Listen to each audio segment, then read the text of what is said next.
if you're so overplanned and expect everything to follow this particular straight line, it never works that way. You lay a basic fundamental out there. And in my case, it was I learned to be a visionary. I learned to envision what I wanted to be and what my life was going to be about. And then I just held on to that. I put it out there, and how many people have joined that and been a part of the Heartland Sings family to make this happen. Like I said, I set it in motion and that seed was planted.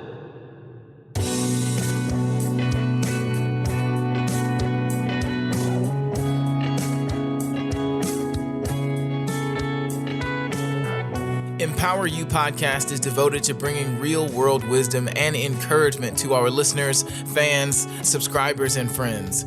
We talk about a multitude of life principles and the process from an economic, societal, and cultural perspective. We believe that in tough conversations and shared wisdom, we can pave the path and leave a ladder for the future. So subscribe to our channel, rate, review, and let us empower you. Welcome to Empower You podcast. My name is Kidboy Cooper. I am so excited that you are here. We have an absolutely incredible episode for you today, and I'm really excited to get into it.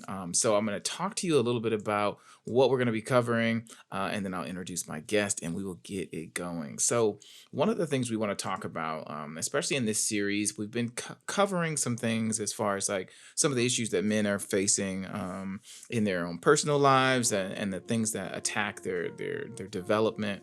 And one of the things that I think is really important, it's a very valuable skill set to have, is the ability to take risks and to manage risks effectively. And if you're not able to take risks, it's going to be more difficult for you to recognize opportunities as they come up, right?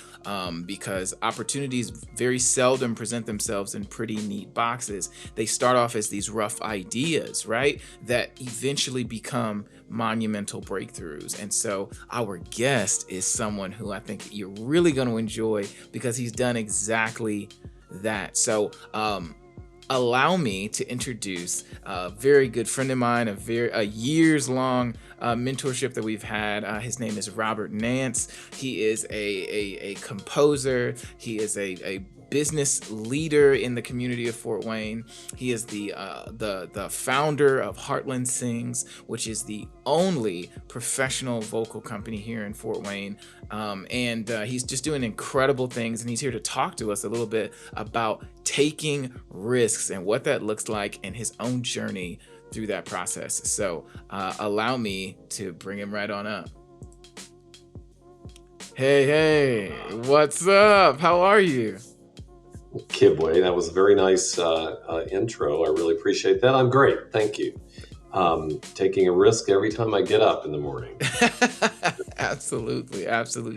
So while we're getting started, I kind of want you to talk a little bit about your history. Just tell us a little bit about yourself, and then we'll just kind of dive into the interview. Okay? Yeah, we'll dive in. And as you said, I am much more, I think, than just a composer. I'm a musician and a teacher. And I have earned the name Maestro, which in Italian does mean teacher. But I'm also a conductor. That's where that comes from. And in the beginning of my career, I was taking risks because I knew in order to be the artist that I envisioned myself to be, I'd have to put it out there. So you can't wish for somebody to hand you an opportunity on a plate and that it be the right opportunity at the right time. I think you have to put out there who you want to be. And then once you've decided that and you stay focused on that, you will actually become what you have envisioned. And that takes risk, because when you put yourself out there, especially as an artist, you perform for somebody or you share a piece of music or a composition you've written, people can like it or not like it. And that's what I mean by putting yourself out there. So a phrase that I coined early on, just to give myself some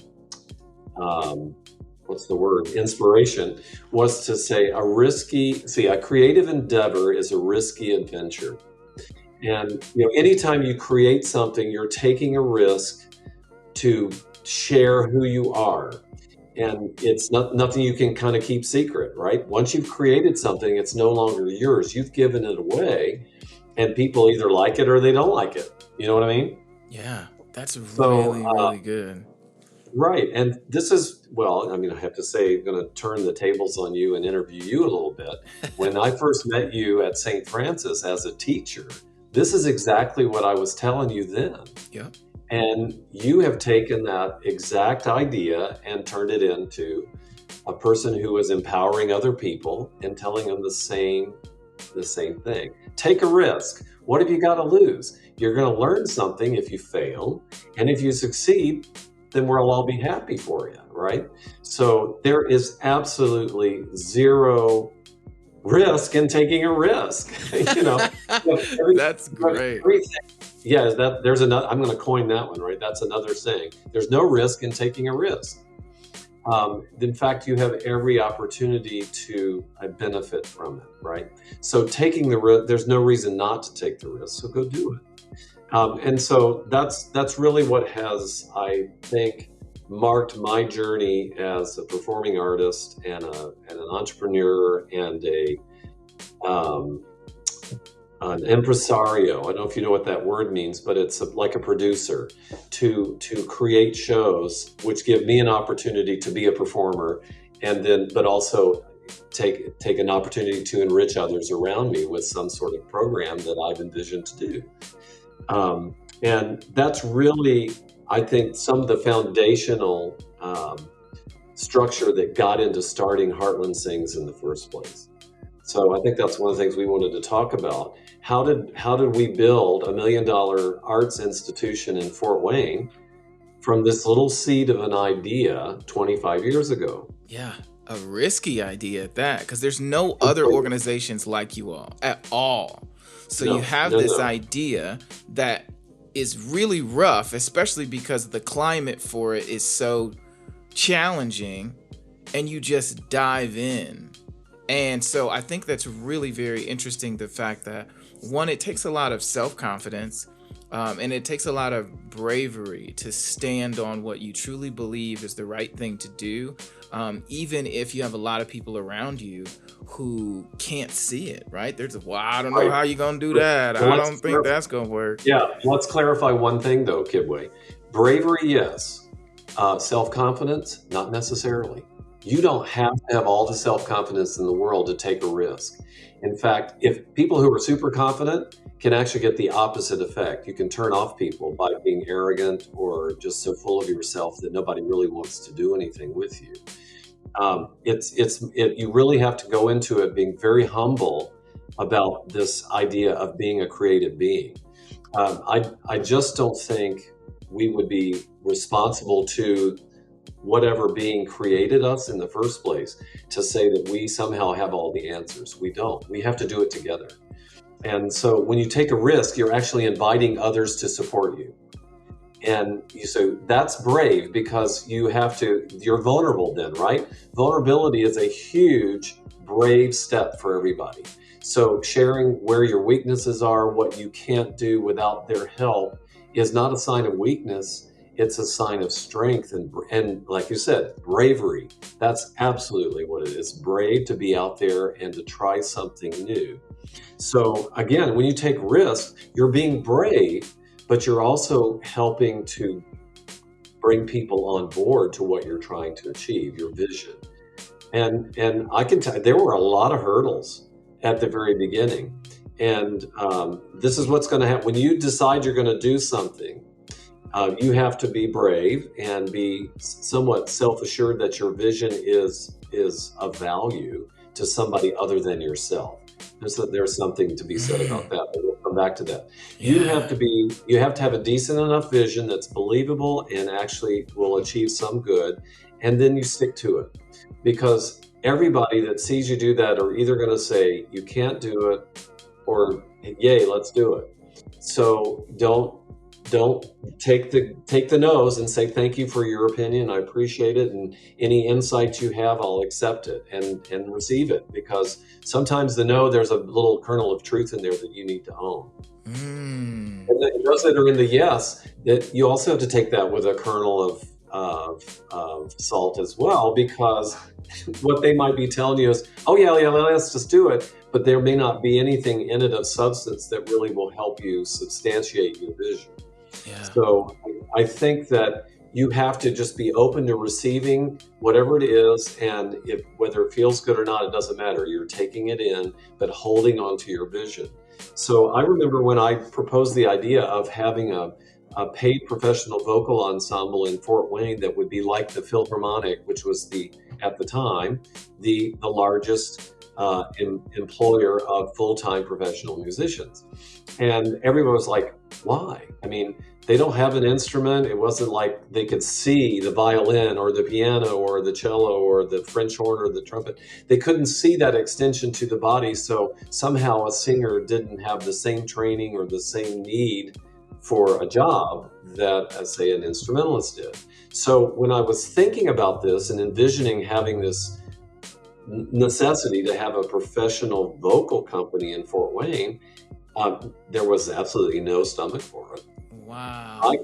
For me, it was a justice issue. I saw that here I could hire instrumentalists and pay them a decent wage to do an appearance. And if I asked somebody, the same person, to pay for a vocalist to be there, it was, how much do you want them to be paid? And I said, the same as the instrumentalist. And there was no meeting in the middle there. Nobody could understand why. Wow. And so I just said, if you want vocal singers, professionals at your event, you're going to pay the same thing you would pay for an instrumentalist. Yeah. So it took a little while to kind of cultivate that, even with the singers in the area. I can't tell you how many singers that I wanted to sing for me would say, oh, I don't do it for the money. And I said, I said, believe me, at the time, I said, I'm not asking you to do it for the money because I'm not offering that much. But you should be rewarded for the time and the Correct. energy and the dedication you have to come to the table and to give me your time. So it took a little cultivation there, but not long. I mean, after a while, the singers were more on board, and then it was a question of sharing that vision with, people who were in a position to help support us financially and as leaders to help guide us and all of that sort of thing. So I want to back you up really quick. You said Sure. about it, there being a justice issue in the origin of Heartland. So I want to ask you, this idea for Heartland, obviously you're an incredibly gifted composer, teacher, maestro. You could have gone anywhere in the country to do this. Why did you choose Fort Wayne? What makes that special for you? And, was it just the desire to create something that you could also participate in here in Fort Wayne? Or did you have a need to fill a void that was happening around you that you couldn't ignore? No, you know how we started this whole interview had to do with envisioning, taking the time to envision what you wanted to do. My whole education was leading up for me to be a director of a symphonic orchestra, and maybe with a chorus or an opera chorus, something like that. So that's what I was being trained to do. I envisioned myself being part of a larger production house where I was the conductor of the symphony, right? So I had this idea of how I wanted my career to sort of unfold, and I had a vision. And one of the things that I noted in my career view was that in certain areas on the East Coast where I was raised, it was pretty well saturated. So opportunities were limited. I also had early in my life, I studied for 4 years at DePaul University, and I had great opportunity there, which I needed. So my vision for who I am took me to institutions and locations where I could realize my vision. And I think I shared this with you before this interview, but if you envision who you are and you put it in concrete terms, you will put yourself by hook or by crook in positions of realizing that vision. And I didn't plan it necessarily. I think those opportunities came to me because my whole psyche was geared at finding an opportunity that would make that happen, would make how I envisioned myself in, be taking the action that I needed, the risks, whatever. So I really had envisioned myself as being the person who was going to design the performance and actually do it. And where I was going to do that, I didn't know. And I had a nice little snake of a career path where I got my first musical job out of school, not conducting a symphony, but playing organ in a church. But that's only because I was a trained keyboardist. I have organ and piano in my background. That's my discipline, my instrument. So I used that skill to get me a full-time job. But at the same time, I'm doing some freelance work on the side, and it's very small. And that job sort of met its end for me when an opportunity was presented to me in Fort Wayne. And my first job in Fort Wayne was working at First Presbyterian Church. And that church has a huge arts focus. And they wanted me to be the minister of music there. And that meant I was going to be a part, again, remember that vision I had for myself. I was being invited to be the leader of a major institution that had an art gallery and a theater and a music series and a parochial church program and an organ competition. It had everything that, say, a budding producer would like to do. So I basically moved to Fort Wayne because I had a great playground. Now, what made Fort Wayne a great opportunity for me was there was lots going on. We had a nice, very sort of healthy arts environment, and it didn't take long for me to look at Fort Wayne and say, boy, I'd love to be there. And so I spent the first 10 years kind of sequestered, if you will, in that facility at First Pres, doing all the things it demanded of me there. And Heartland Sings was started while I was there, and I left that job to do Heartland full time within a couple of years. Wow. But then at that point, I'd had a good 10 years of training in what it was like to be in that sort of larger corporate environment and managing a lot of detail. And so again, it's all means to an end, right? If your vision takes you into opportunities that build your personality and your skill and your stick-to-itiveness, your determination, all of the things you need to survive in this world it comes from that initial vision. What do you want to be? What meaning do you want to bring to your life? And I've been able to do it. It wasn't exactly what I thought it was going to be because, like I said, I was being trained to be a symphony conductor, and I've done some of that. But I've never been invited to do a job in front of a symphony. In other words, we're going to hire you to be a conductor or whatever. I just had to create all this opportunity. So that just happened to be how it transpired. And talk about taking a risk, the minute I decided to leave my full-time job at First Pres to jump into Heartland full-time, things started to happen. I mean, Heartland was not going anywhere except on we'll just do a little thing here for fun kind of thing. And everybody was reasonably generous, but they weren't investing in the vision for Heartland as a full-time company. They were just kind of going to concerts and saying, well, that's nice. And we were paying people and the singers were like, thank you for the pay. That's nice. And, okay, this is all nice. But the justice issue was hanging in the background. Yeah. And this idea that somehow musicians who study or whose discipline is the voice, who go to the same music schools and pay the same tuition and have the same needs as working musicians, that is to pay their bills and to be doing their craft, which they were trained and actually I would argue they were created to be, being the artists they were created to be. There was no place for them to go to do that work. So all the singers I knew at the time of starting Heartland had full-time jobs as CPAs, as cooks, as nurses, as mechanics, and they were just across the board. And finding an opportunity for them to sing was what they needed, but they were hardly ever available. So we couldn't actually grow anything from a vocal arts perspective until we went full time. It took us 18 years to get there. Wow, that is a So, and sacrifice right there. right, well, it is, but those 18 years were really setting up the messaging. It took 18 years to say, if we're going to do this and we're going to stand up for the fact that vocalists are the largest single musicians outside, there are more singers in this country than people that go to baseball games. And that's a lot of Wow. people. And I think having professional vocal companies in every city would really be a great vision to see happen in the country. We just happen to be the only one outside of an institution. We have great universities that have singing professionals working for them and teaching, and that's great. But there's no place to send these trained singers except into opera houses and maybe into musical theater or going into pop vocals and just trying to see if they can rise to that top 1% where you're making a nice lot of money and recording and doing stuff.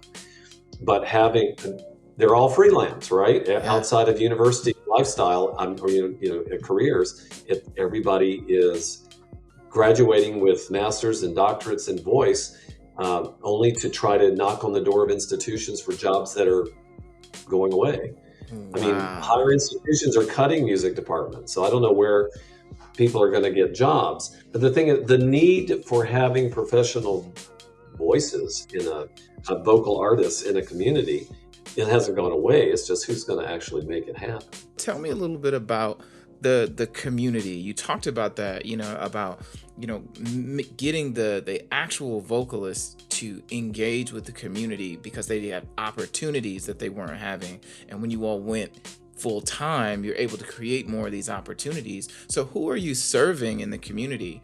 Do you guys work with the Philharmonic exclusively? Do you all work with the Philharmonic at all? Do you all create your own gigs? How is Heartland interfacing with the community? And what is that, how is that affecting, the purpose of Heartland? Well, the mission of Heartland, in a byline, is changing lives through song. People, whether you listen to it, participate in it, it doesn't matter. Vocal music has impact and it changes people.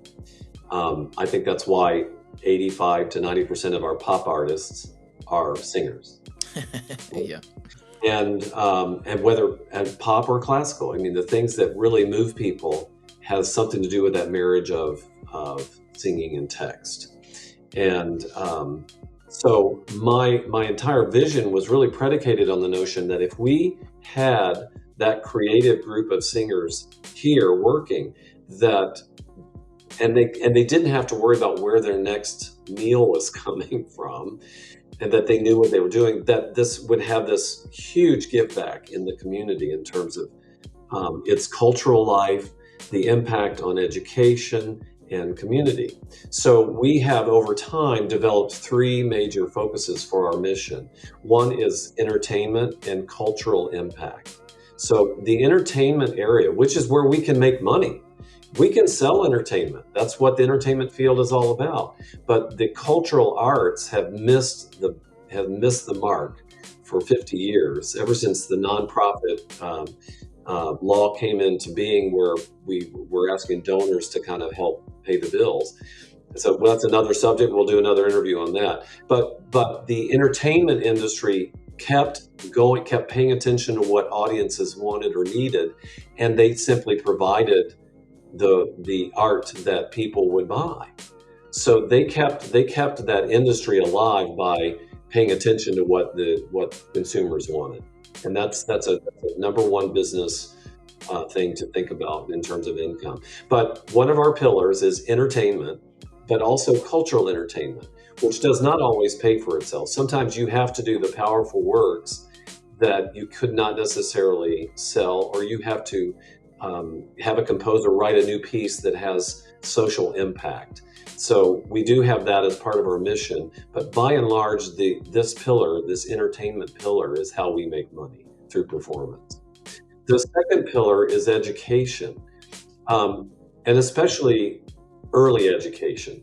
So we take our artists and we share with not just doing music education, that we're doing a fair job in Fort Wayne, but in terms of language arts, we need all the help we can get. Young people are graduating high school with a fourth grade reading level.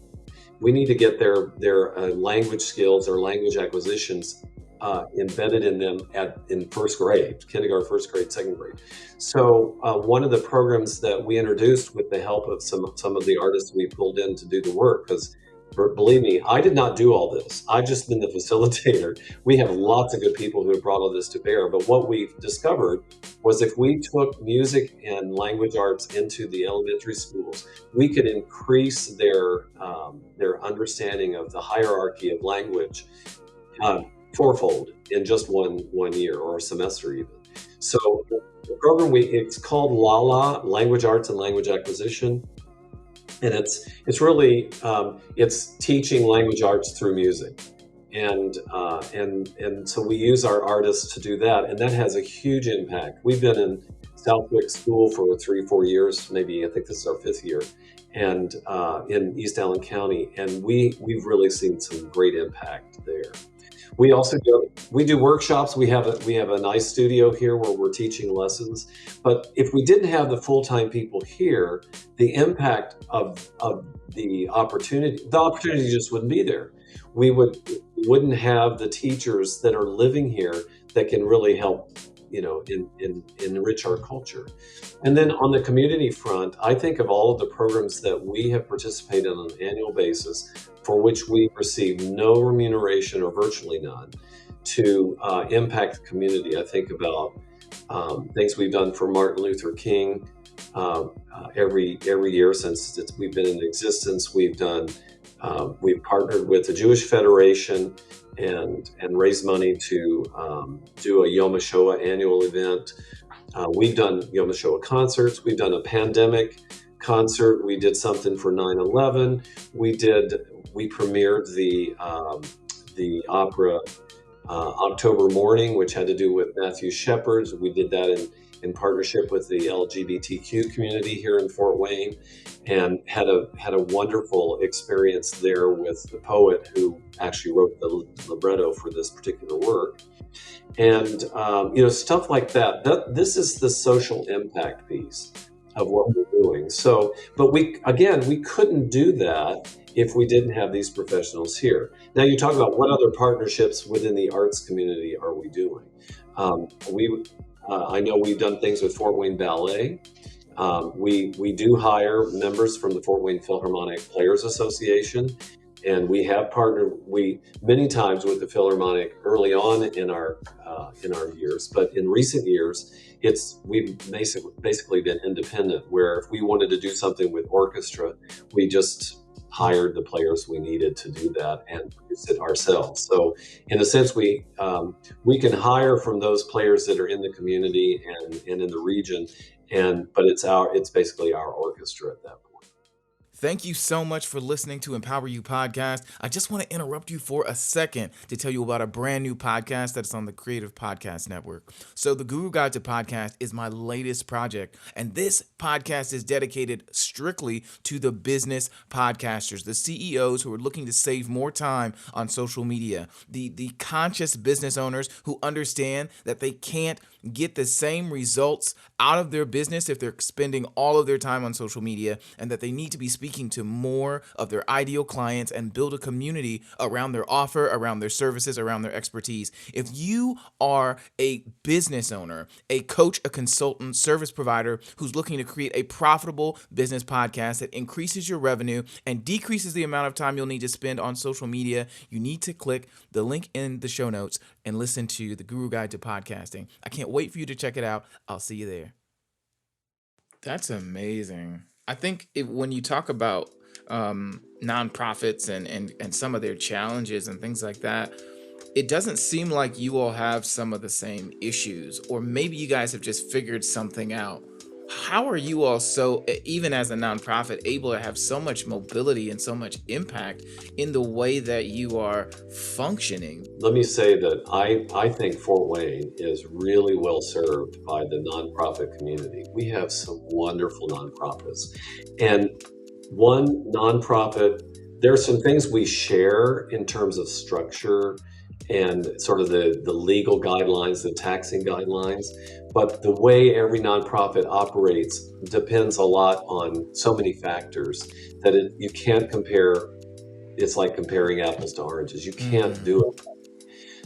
But I do think we offer something uniquely different, at least in our arts field, to the way we do our business. And number one, it's exactly the title of our podcast, taking a risk. And one of our honorary board members, I'm not going to name this board member, but I will say that one of the mantras that has been operative in this board member's life has been to envision the idea and jump on it. In other words, don't overthink it. Um, I think that one of the things that we have proven is that you can be thoughtful in your ideas and your vision, and you can discuss it briefly. But sometimes in this field, and I will put the COVID pandemic as one way that we prove that this model works, is that if you overthink things or take too long to act, you lose the opportunity. absolutely. And so that's where not taking a risk will, that opportunity that's going to be yours will just pass you by because you won't recognize it. You're Mm, too busy mired in the detail, where you don't get things done. So, that sort of wow. idea of take instead of ready, what would you say? Ready, aim, fire. It's like get ready and fire. Sometimes you just have to cut to the chase so that the opportunity does not get lost. Now, that's 90% of the way we have pulled the trigger on some ideas. That's what we've done. But we're also smart too, right? We don't take risks that are going to say ruin our future. Yeah. Like I would not say, oh, let's produce a concert that's going to cost us, you know, 10 times more than we have in the budget to pay for. No, Right, right. but like you look at it just like you and I probably look at our checkbook or what's coming in this month, and we don't spend more than we can afford in Right. that month, right? And so we're trying to do the same thing. But then you can also look 3 months out and say, okay, hey, you know what?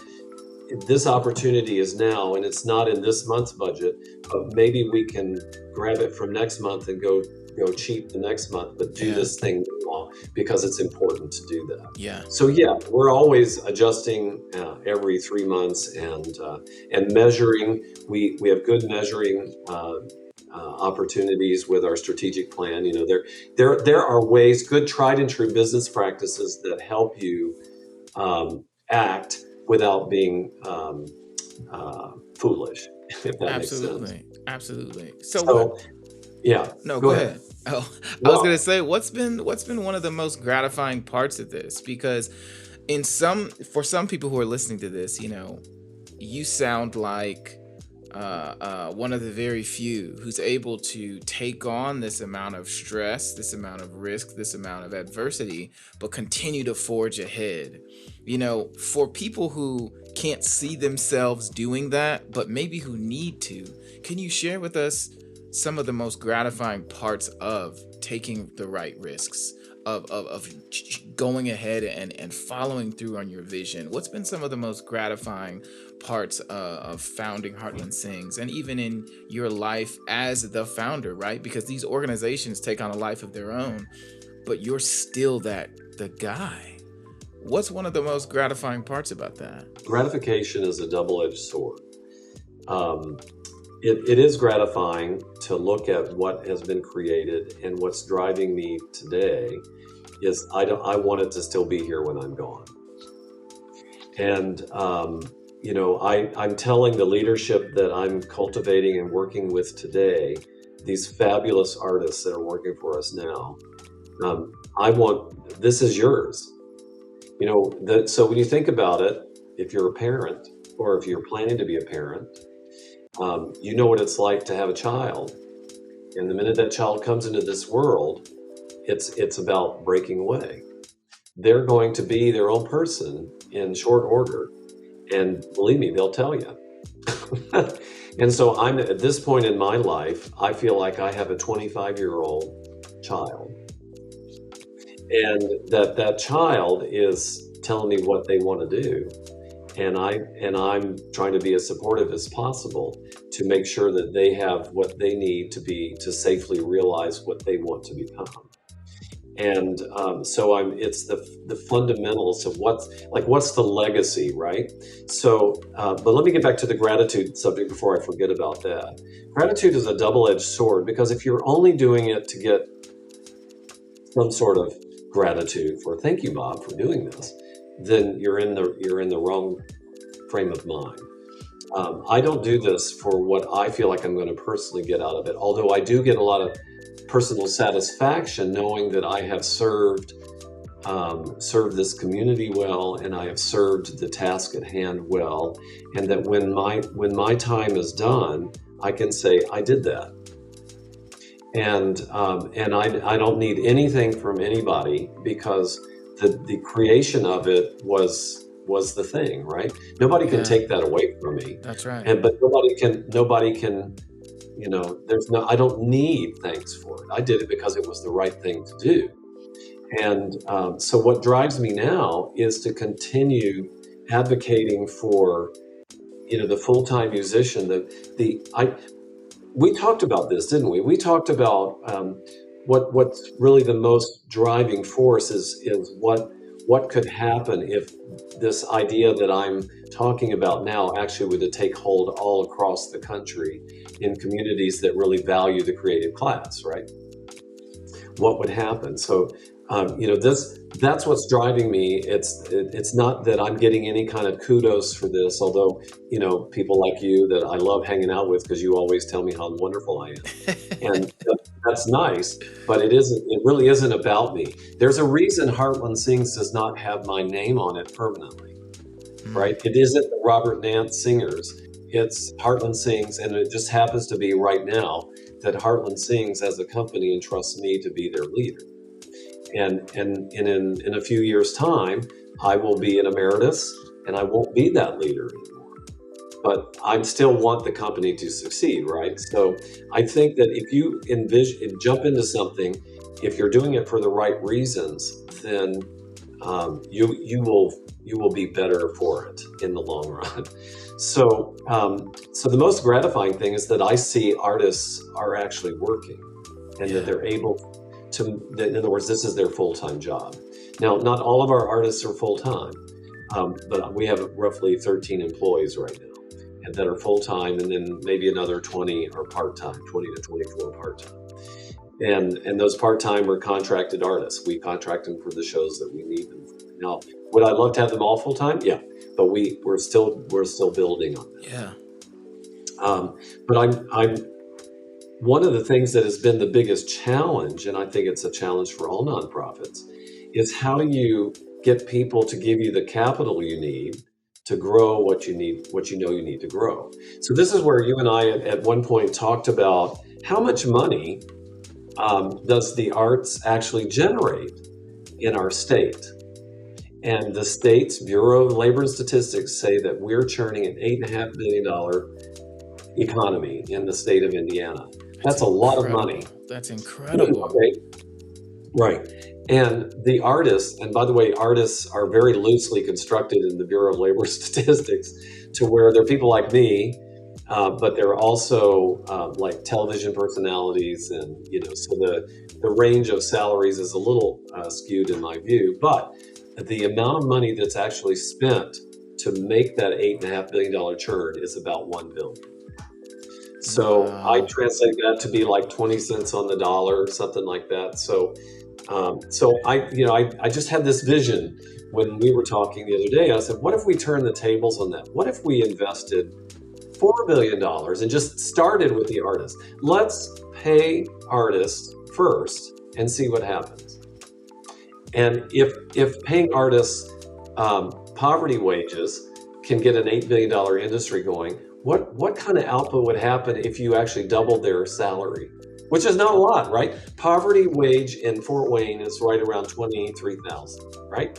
So it used to be 17.9, but I think the new census figures, once they come out, it's got to be up a little higher. So I'm going to say right around 23,000. So if we were to pay artists $40,000 to $50,000 a year, and basically raise from 1 billion to 2.5 billion of income for artists in the state of Indiana, I think that $8 billion mark would shoot through the roof. Oh, for sure. But even you said to me something like, well, we're still ahead because we're still just that, right? But except that I think the artists would be so relieved and not trying to work in fields outside their discipline.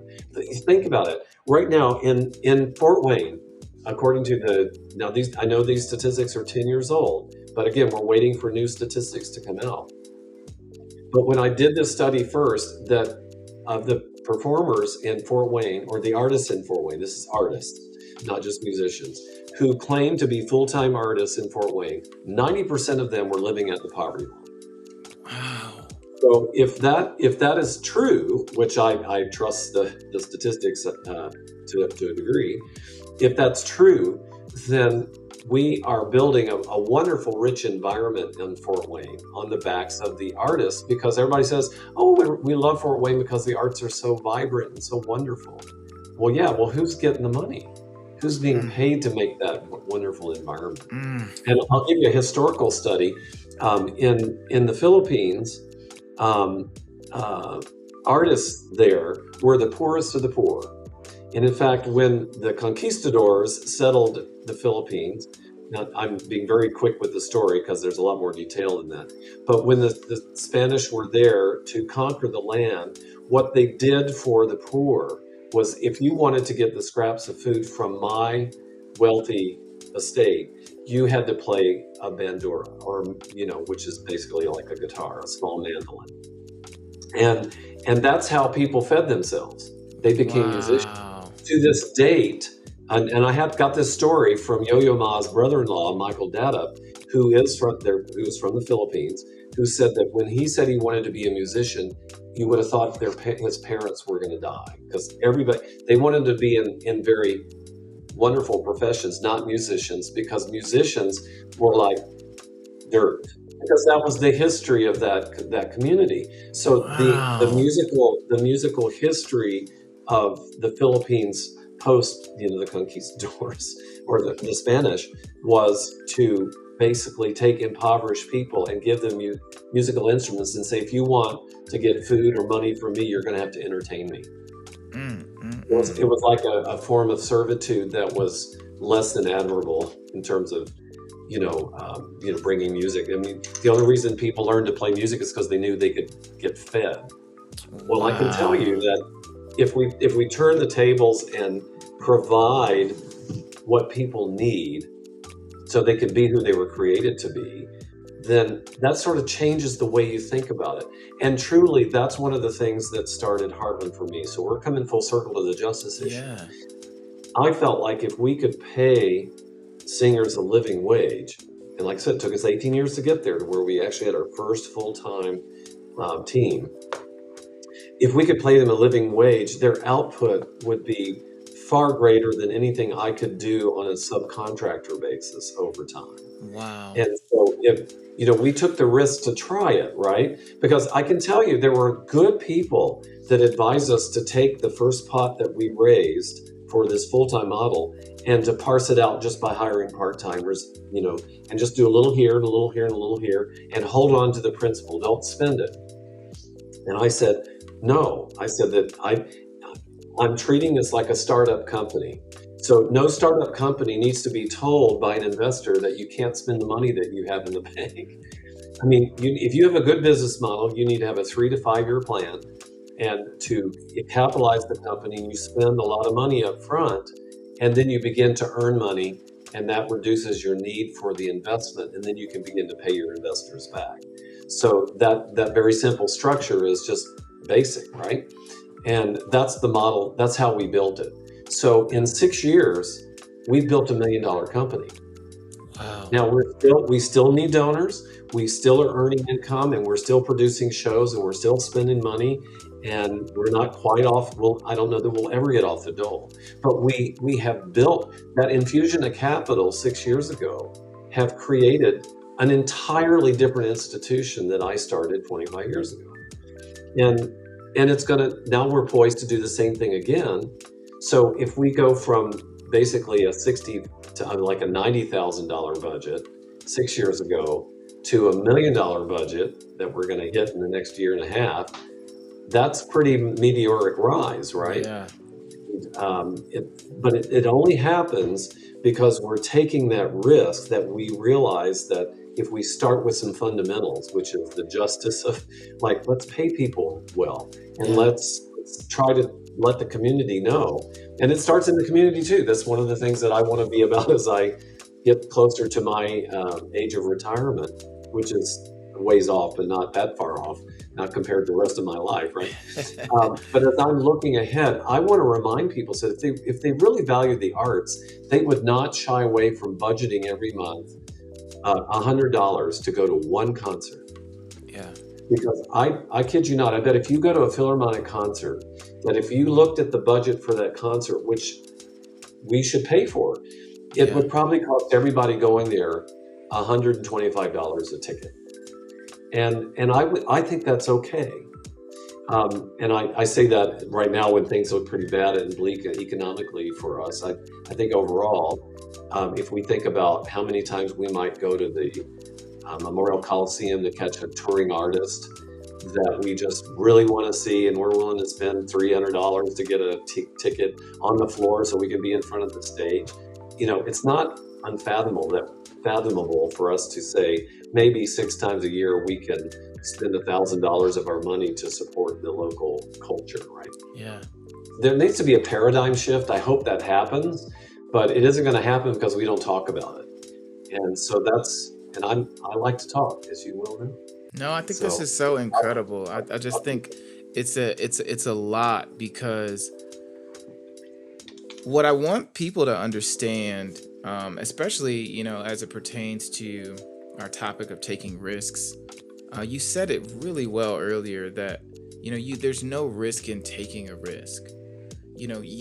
When you have a conviction to do something, and it is powerful enough, and it is informed by the desire to enrich others as well and provide value, you have to move on it. And by moving on it, you engage the laws of reciprocity, which is what is happening with Heartland. You took a risk, and then you were richly rewarded on the other end. But you have to continue to do that. And it's just like sowing seeds, right? At first, it doesn't look like much because you're constantly putting out, you're constantly trying, you're constantly pushing yourself forward. But then when you start to reap the harvest of this, now you can feed so many other people, and there's families who are making a living, who are doing the things that they are absolutely passionate about doing, because years and years prior, you decided not to sit on the sidelines and to take on a huge responsibility, which was to try to make an impact in your own way in the lives of the artists who you love and who you also are a part of. And I think that's super incredible, because we all have that same ability and responsibility to our neighbors, right? To our families, to our communities, to, in our small way, however that looks, to take a risk and do the right thing. Even if it doesn't appear like, well, I don't have this whole thing figured out. That's okay. And I think that's, it was powerful that you said that. I didn't know how I was going to do all of this at first. I just knew that I wanted to do it, and so I went for it. Right. But the truth is, you don't have to have it all planned out, because I think if you have everything all planned out, and believe me, I was like that. When I was going through school, I had everything planned out. And I'm just lucky that I crashed and burned. As soon as I got out of grad school, I had that moment where I'm like, I don't have anything to do. Nothing fit in the plan. I had everything planned out. And in fact, you can be so over-planned as to be myopic, where you cannot see the forest for the trees. You don't know anything else. And like I said, all of these opportunities are just floating around you, just connecting to your life. If you're so over-planned and expect everything to follow this particular straight line. It never works that way. So when I had that sort of crash and burn moment where I was like, okay, now what am I going to do? I started to learn to be more process focused, and where you lay a basic fundamental out there. And in my case, it was I learned to be a visionary. I learned to envision what I wanted to be and what my life was going to be about. And then I just held on to that. And opportunities came along, and if when it felt right, that it seemed like it was part of who I am, I said yes. And I've found that they're almost to the point of saying yes too often, because those opportunities are coming at me so frequently. It's like I have to be very discerning and really pray about it. But I I don't think I've had any shortage of opportunity. And I have to also say that in terms of reciprocity, that is this idea of giving and what comes back to you, is that I put it out there, and how many people have joined that and been a part of the Heartland Sings family to make this happen. Like I said, I set it in motion, and that seed was planted. You look at you, you've gotten involved with Heartland, and I think about all of the donors who have just like, yes, we want to be behind that justice issue, and yes, we want to support what you're doing, because you're doing the work and you're giving. You're not only are we creating great output for the cultural life in Fort Wayne, but we've just added, full-time jobs for a small company, Mm, and all to do what we know is right for the community. So yeah, it's the community, the people who have joined us have helped make it happen.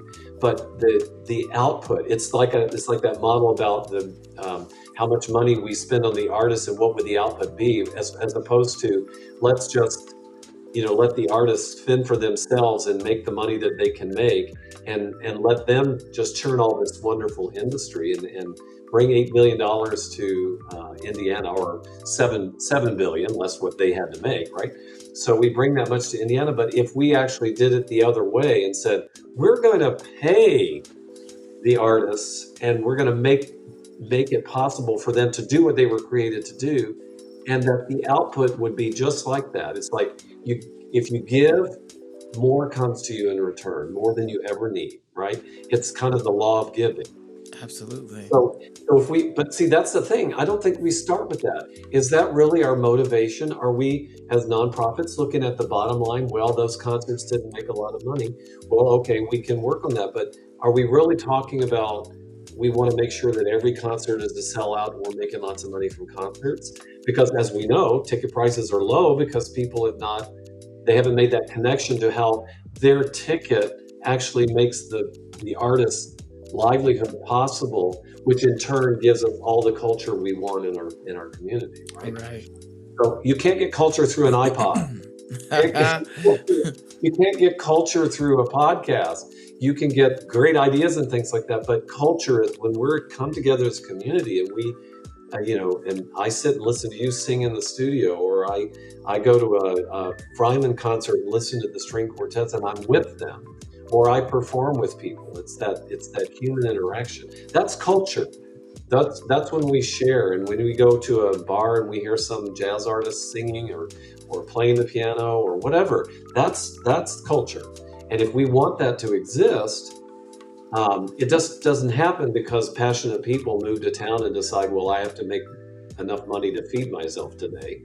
I mean, yes, by hook or by crook, some of that happens. But the truth is, we could just have so much more if we just dedicated a little bit of our focus to that end. So that's, to me, is completely faith-based, thinking about how we have a responsibility to community, and one of the things is to make sure that the least of us have what they need. Mm, And in the case of artists, I can see that we have a rich artistry, but it's been a huge gift given to us by the people who are paid the least. mm. And I don't think that needs to continue. That's amazing. That is Yeah. amazing. You have given us so much. Oh my goodness. I appreciate you taking a moment. I know you're super busy, and all the work that you all do is just absolutely incredible. I'm proud to be a part of it in my own small way, and to have been able to see this, right? I met Bob, what, 12 years ago, I know. Can Maestro? you believe you When, know? yeah, You were when just I a first pup. moved, You yeah. were just a pup. Yeah, when I Just first moved to Fort Wayne, I was 18 years old. And, I watched you grow this company, and I just think it's incredible. And I love what it has become, and what it stands for is really very, very revolutionary in my opinion. And it is the right decision. It's more than it's just a great company, it's the right thing to do. And so, right, and let's just state it so that I make sure, just for my own heart, that it's actually stated. This is a great company because of the people that are here doing the work. absolutely. And all I did was set in motion this idea that that was the right thing to do. And so, call me a facilitator, and I'm not a better artist than any of these people that I get to work with. In fact, I'm learning a lot. I'm a better artist because I'm working with them. And we just need to know that that's the kind of leadership we need in the arts. That we're here to serve and to make it possible for artists to have a good life in our community, so that they want to be here, and that they can create the culture that makes our lives as a community worth living. So Absolutely. we need that for Wow. everybody. That's So it takes a little amazing. bit, it takes some business acumen, it takes a lot of vision, it takes a lot of love, and a little less ego than most people bring to the so table. so listen, as we are, kind of wrapping up, Yeah. I'd love for you to tell us, what's one thing you want all of our audience to take away from this interview today? And then before we let you go, we got to get a thought exercise from you, because that is Yeah. the most awesome part for me, is these thought exercises. I truly Oh, enjoy that is them. I right. do all of them. I believe the thought exercises that have come across Empower You podcast have truly catapulted my personal development, which has impacted my life, my livelihood, and then the people who I love and who I serve, because I'm able to be a better version of myself, which means I show up in my family life, with my friends, and in business, as a better person. And so Yeah. the thought exercises are absolutely amazing. So we're going to Okay, so definitely get one from you. we have two things to do then. One is to just, what is the one takeaway? Yeah, yeah. Since our theme, which you chose, and I think it was aptly chosen, is about taking risks. Let's just reiterate that a creative endeavor is a risky adventure. But let's add to that what we just shared, because X marks the spot here. April 2022. We actually coined that there is no reason not to take the risk, right? So I think we said there's no risk in taking the risk, That's because right. you really have nothing to lose by taking the risk, right? And I know that sounds sort of pat, but I think you need to take it for the kernel of truth that's embedded in it. Obviously, I'm not saying go bungee jumping and take the risk for your life, right? But I do, because I would never do that. I'm not going to take that risk, no matter what. But taking a risk to do what you know is right, even if it means that you might ruffle a few feathers, something good's going to come of that. You may be the lesson that somebody else needs to learn. And I say that knowing full well that I'm not always perfect at it, but I try. It's a discipline I try to do, and I maybe succeed half the time, but at least I succeed half the time. you That's know, right. and so that's a good thing. And if you want a historical figure, one person that created the light bulb, our Alexander Graham Bell, and I think he was the guy that tried 800 times to get the light bulb to work, and when it finally, or was it Edison? It might have been Edison. Okay, so whoever it was, apologize for getting my facts mixed up here. But anybody that tries something and doesn't give up, ultimately, when you achieve success, you don't say that I had 800 failures. You say I had 800 lessons to the successful end of what I was doing. So that's been Wow. operative for me in all the work that we've done, because every time we've taken a step, we've made mistakes, we've gotten upset with ourselves, we've just at times just been really demoralized by the fact that we didn't succeed at something. But at the same time, we look at it and we say, okay, we learned from that. So I can safely say, after 25 years of running Heartland Sings, that we have had 25 years of a lot of mistakes that have led to lessons that helped us forge a better company.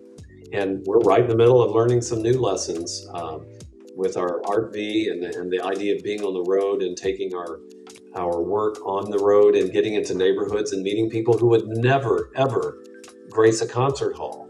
So we're being completely innovative there. That was a huge risk to take some of our treasure and invest $250,000 in a vehicle and some equipment so we could bring culture to people's neighborhoods. So last year we did 43 neighborhoods, and this year we're going to be in a 75-mile radius, and we're going to get to probably 60 or 70 neighborhoods this summer. That's incredible. That is Totally just incredible. So take the risk. What have you got to lose, right? That's You'll find right.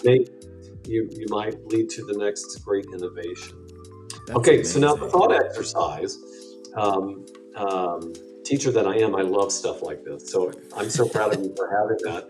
And the truth is, you should all have a thought exercise every day. But if not, start once a week. That's not a bad thing. And so I'm going to say that the thought exercise for us is to stop for a moment and just imagine what you would like to be 10 years from now.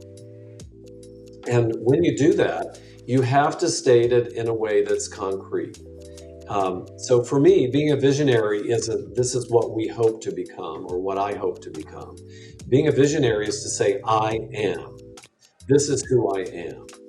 And you may not be there yet, but the I am has to be a believable statement. For example, I think 10 years ago, Kibwe had said, I am a great podcaster. That might not have entered his mind, but he could have said, and I like to think that you did, that I'm a servant, and I'm a good servant, and I use my skills to help others. And so when you're envisioning yourself, you could say, like, maybe it's a financial goal. So your thought exercise might be, I make $50,000 a year as a podcaster. And that's believable because people are making millions of dollars in podcasting. So it's not like you can't do that. But today, you may not be making any money, but you can say, I'm a good podcaster. I have great things to say and great programming, and I make $50,000 a year. So those are concrete statements. And what happens to the psyche when you make those concrete statements is that you actually begin subconsciously to put yourself in a position for those realities to become true. And this is all based in fundamental science. It's proven that you can envision, as long as it's believable, to make this happen. But psychologists have long learned that the brain is very capable of putting a vision in motion, even to the point of delusion. We can delude ourselves. You can use that same skill, but the brain has that capability of training your whole being toward an end. And I remember doing this type of thought exercise when I was at that moment where I crashed and burned in that year when I graduated from with my master's from Peabody Conservatory in Baltimore, and I didn't have a thing to do. I thought, who am I? And so putting those visions in motion is ultimately what led to my movement to Fort Wayne and put me in a job that I didn't realize what I was getting into, but it fit my persona, what my psyche said I was. I said, I am a good leader, or I'm a great conductor, I'm a wonderful pianist. And, I put all of those things out there that I knew I wanted to be and knew I had the potential to be. But I stated it not I hope to be. I stated it as I am. And if that's who you are, then everything that you are going to be doing does not have to be planned to the T, because your body knows what to do. So if you want to be the best bodybuilder or wrestler at the Y downtown, you can say, that's who I am. If you want to be the best barista at Starbucks, on the planet. You can say, I am the best barista that people would love to come to see me. I mean, the sky's the limit. So whatever you want to be, your thought exercise should be to put those visions in motion. And you can never envision a future too much. Wow. That's Go for it. amazing. That's amazing. Thank you so much. So You for bet. those who are just like, listen, how do I get involved with Heartland? How do I donate? How do I show up? How do people find Heartland? How do people find you? How do we engage with you and Heartland? Where can they find you? Tell us how to reach you. Well, we're out there. We're in all the search engines. So if you type Heartland Sings, you're going to find us. Our website is heartlandsings.org. That's easy enough. Got a great opportunity if you love to sing and you want to sing even more. We have a vocal arts conference where that's one of our initiatives, one of the risks we're taking this year to start a regional conference, which we hope will go national. We have great speakers, one being, talk about a risk taker, Dr. George Shirley. He was the first African-American tenor to sing on the stage at the Met in New York City. And he's going to be here. He's in his 80s, but he's a wonderful speaker, and he's got a great story to tell. We're going to do a big choral work with orchestra. So if you're a singer and you want to sing with orchestra, you can register for this value-added conference for the Big Zero. It's free if you're going to sing and be a part of the conference as a singer. And but it's another opportunity that we have out there. And you can see all the things that we're doing, especially with our ArtV. You can type that in, artv.com, and you can find out where, at least a little bit more about what the ArtV is. It's a mobile performance stage, and we've been using it now for a year, and we are poised to get it going here in about another month. So that's how you can find us, just heartlandsings.org. That's amazing. Thank you so much for being here with us. For all of you all who are listening, this is Maestro Robert Nance, composer, teacher, leader, nonprofit innovator, champion of the equitable arts here in Indiana. We thank you so much for being here, man. Thank you for all that you've contributed, and I cannot wait to see what you and Heartland do next. It's going to be absolutely incredible. And so you're going to be there. Absolutely. You're going to be involved. I know you will be. That's right. I'm envisioning, my thought exercise today is to envision Kibwe singing at Heartland Sing. We'll have all the links in the show notes for you guys. So feel free to click in and to follow, to engage. We're changing our level of awareness, which changes our consciousness. So follow the thought exercises, follow these incredible leaders on this podcast, and we will talk to you guys in another episode. Thank you so much for being here. Peace.